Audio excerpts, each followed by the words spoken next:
Hey guys, Dr. Tim, Pop University Lab, talking about some more isolated drills you can do for the shoulder as related to its health and its function.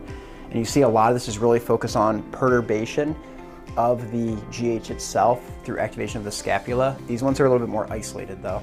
So I have two movements today, both with a band. The first one is side lying, adding in gravity. The band is pinned under my elbow of the arm I'm not using. I have tension on the band right away, my shoulder blades down and back, and all I'm doing is pinching my scapula down and back and doing some external rotation while pinning the band. 2-second hold, down, staying down and back, 2-second hold, down.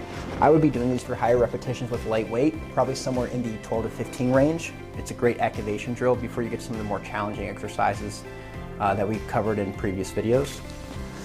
You also could spin this around and I loop it. This bar is directly in front of my face, but not having to move it. Shoulder blades are down and back, and I hit some face pulls going towards my, almost like my low ear. 2 seconds, relax. Down and back, face pulls, 2 seconds, relax. And that gets some of those shoulder blade retractors going. I'd say high reps with that. So if you had a quick 2 minutes to warm up, I think hitting a round of the sideline external rotation and a round of face pulls would be a great way to activate those shoulders.